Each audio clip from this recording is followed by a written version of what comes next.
அனைவருக்கும் வணக்கம். Jaibala YouTube channel சார்பாக உங்களை அன்புடன் வரவேற்கிறேன். ஜெய்பாலா ஜெய்பாலா ஜெய்பாலா. ஏகதந்தாய விக்னமே வக்கரதுண்டாய திமிகே தன்னோ தந்தி பிரதம் மகனுடைய அனுகிரகத்தாலும் பாலத்திருசனுடைய திருவருளாலும் முருகப்பெருமான் ஆசிர் கொண்டு மகர ராசிக்கு இந்த வாரம் முழுவதும் எத்தகைய பலன் கொடுக்குது என்பதை பார்ப்போம்.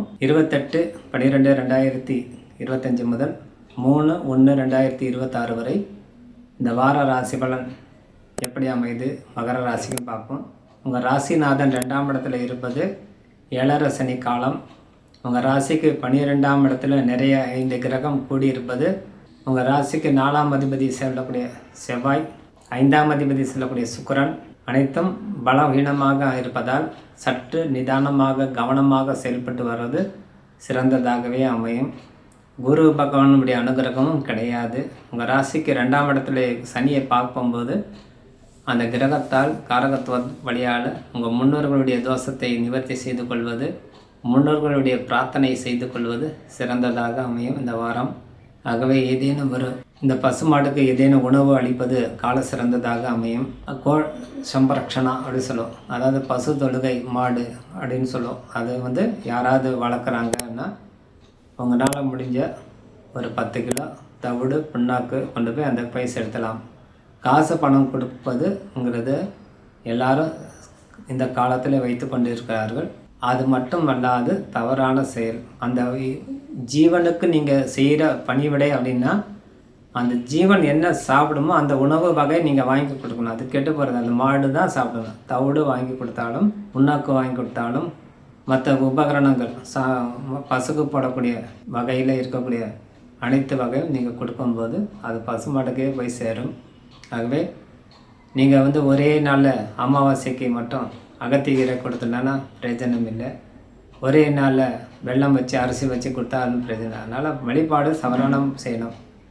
சனி பகவான் 2ஆம் இடத்துல இருப்பது வாக்கு தனம் குடும்பஸ்தானத்தில் சனி இருப்பது மேன்மையே. சனி உங்களுக்கு ராசிக்கு பாத சனியாகவே அமர்ந்திருப்பதால் உங்கள் தொழிலில் வெற்றி பெறக்கூடிய தன்மை கொடுக்கும். இருப்பினும் சற்று கவனம் தேவை. வியாபார விஷயத்தில் கொஞ்சம் ஏமாற்றத்தை உண்டாகும். வியாபாரம் செய்யும்போது உங்களுக்கு தடுமாற்றத்தை கொடுக்கும். கவனம் சிதறு உண்டாகும். ஏதேனும் பொருள் ஏதேனும் ஒரு இடத்துல வைத்துட்டு மறு இடத்துல நீங்கள் தேடக்கூடிய தன்மை கொடுக்கும்.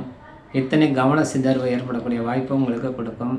உங்கள் ராசிக்கு இருக்கக்கூடிய 8ஆம் இடத்துல கேது சஞ்சரிப்பது பிற்கால ஞானம் சொல்லுவோம். ஒரு பொருள் வைத்து 2 மணி நேரம் கழித்து அது கண்ணுக்கு அகப்படும். அது வரைக்கும் அது கண்ணுக்கு அகப்படாது. அருகாமையில் இருந்தாலும் நம்ம பார்க்க மாட்டோம். இதெல்லாம் இயற்கையாகவே நடக்கக்கூடிய தன்மையாகவே அமையும். குரு பலன் இல்லாததால் உடல் ரீதி மன ரீதி கொஞ்சம் சோர்வு அடையக்கூடிய தன்மை கொடுக்கும். வயிறு உபாத்தை இல்லாமல் பார்த்துக்கொள்வது சிறந்ததாகவே இருக்கும். சுக்கிர பகவான் பலகீனமாக 12ஆம் இடத்துல இருப்பதால் நரம்பு மண்டலம் சம்மந்தப்பட்ட கோளாறு வராமல் பார்த்துக்கிறது, மயக்கம் வருது, தலை சுற்றுது, இந்த மாதிரி இருந்தால் அதை கொஞ்சம் நிதானமாக இருந்து செயல்பட்டால் இந்த வாரம் உங்களுக்கு சரியாகிவிடும். அது மட்டும் இல்லாத உங்களுடைய ராசிக்கு 7ஆம் அதிபதி 10ஆம் அதிபதி சொல்லக்கூடிய புதன் உங்கள் ராசிக்கு விரைய ஸ்தானத்தில் அமர்ந்திருப்பது சிறந்தது அல்ல. ஆகவே 9ஆம் அதிபதி சொல்லக்கூடிய புத பகவான் பலன் இல்லாமல் இருப்பது சிறந்ததாக அமையாது. ஆகவே நீங்கள் சற்று கவனமாக இருந்து வருவது சிறந்தது. மொத்தத்தில் இந்த ராசிக்கு அப்படின்னு பார்த்தாலே சதவீதம் பார்த்தாலே 30% பலன் கொடுக்கும் சொல்லலாம். ஏன்னா முழு பலன் மற்ற கிரகங்களுடைய தொடர்பினால் ஏற்படவில்லை. ஆகவே சற்று நிதானமாக சூட்சமமாக பிறரிடம் பேசும்போது கையாள்ந்தாலே நீங்கள் வாழ்க்கையில் வெற்றி பெற்று வாழலாம்னு சொல்லி விடைபெறுகிறேன். நன்றி, வணக்கம். ஜெய்பாலா ஜெய்பாலா ஜெய்பாலா. வாழ்க வளமுடன்.